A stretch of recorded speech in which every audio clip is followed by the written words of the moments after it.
It's Rick's Corner with Rick Drasin.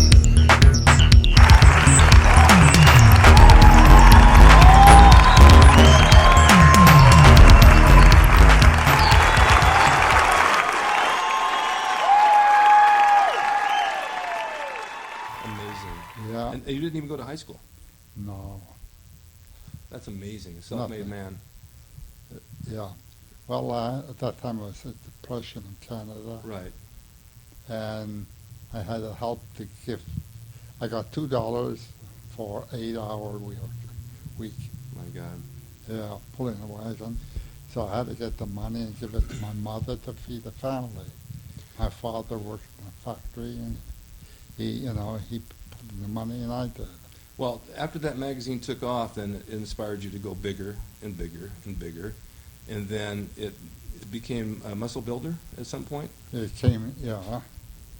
I had different names. Right. Yeah. You had muscle builder, muscle power. Yeah, and then when the magazine began to pick up some speed, Right. Bob Hoffman came in. I was going to ask you about Bob Hoffman. Right. Yeah. He was a son of a bitch. I heard this. He didn't like anybody. Anybody that was the thread on his toes. Yeah. Ooh. Anyway, so he began to pick on me. And he used to call me J.E. Weider. That's my name. I know there's no E in it, Yeah. but he did it to show that I was a Jew. Isn't that amazing? Yeah, and the figure being a Jew, the Christians wouldn't buy the magazine. He was the son of a bitch.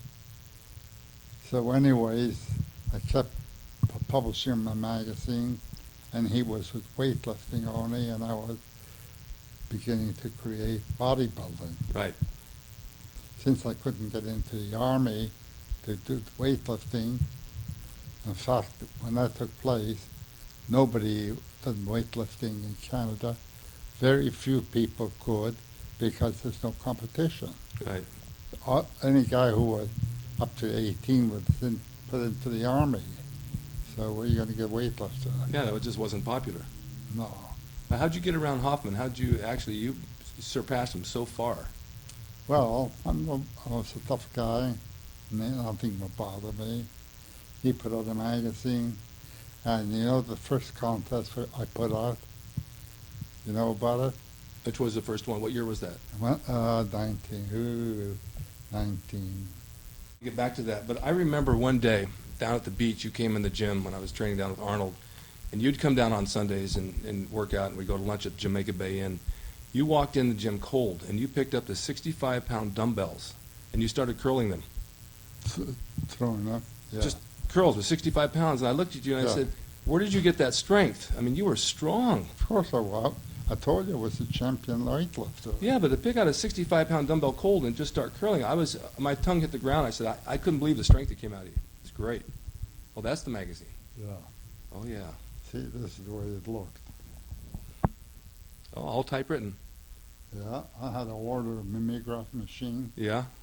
and I used to do it, and the girls used to report that I did on. That's amazing. Yeah.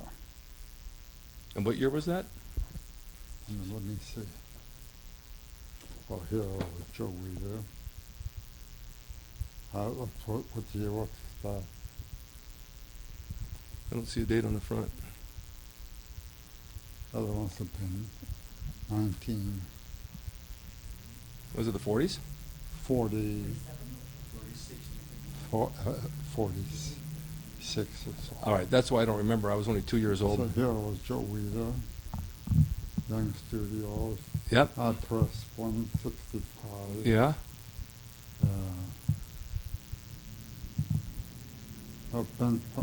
A standing press 190? 90. Yeah. And a snatch 200? Yeah. 270. Clean and jerk 270. That's a lot of weight. Yep, when I was a kid. That's a lot of weight. Yeah. When did you come out to California? I came to New York first, Right. and another place in New Jersey, and then New York. Now, and when you came to Santa Monica, you had a store. I think it was on 5th and Wilshire. It was on 5th Street. 5th Street. I remember that. Yeah. And that was I opened up an office here. Right. Because people wanted to order stuff and they couldn't find my stuff any place. Right. So I decided to open the store. It was actually right across from Zookie's Deli. Yeah. Our old hangout down there. Then that was your first place. Yeah. And then you moved out here. No, first place in California. In California, that's what I meant, yeah. And then you moved out here to Woodland Hills? No, I stayed there, and then I began to, as I picked up the business, I went to Woodland Hills. Okay. All right, then you let's move forward a little bit. You got acquired, you started producing Muscle and Fitness, which is like the hugest magazine in the world. And then women entered into the scene because back then there weren't a lot of women in bodybuilding. Well, I put out a lot of magazines. Yes, you did. All types. Well, Shape was the one for women, right? Shape for women. And that created an interest. Oh, yeah, so more of the Muscle magazine. I know. I mean, it created a huge interest. Yeah. And then you had your champions like Dave Draper. Yep. And Larry Scott. That's right. And then you had Arnold and you had Louis. That's right. Which really, really helped them as much as the magazine. Yeah, Bob Hoffman, he tried to get me out of the sport. Right. And he wrote in the article that Joe Weider wasn't a strong guy. He was fat and sloppy and everything. Yeah. Well, he wasn't down in there beyond in Pennsylvania. My mind is not working good. It's okay. I'm still asleep. That's all right. We got it. We're getting it. Yeah, and he was there, and when I wanted to put a first contest, my brother was helping me. They had an AAU. That's right. Amateur Athletic Union. Yeah, and the way it began was I couldn't buy a barbell set. I couldn't do anything. I didn't buy a barbell set for weightlifting, not for bodybuilding. Right. So when I bought it, I couldn't buy a barbell set. So I went all over the city, no place. And in my innocence, I went to a blacksmith. Mm-hmm. I figured maybe he would make me Sure, you could weld something together yeah. and pound it out of steel. They do it, foot-based horses and Right. all that. So then I began to make my own barbells. But before that blacksmith told me, Mr. Weider, you're not going to get the barbell set here.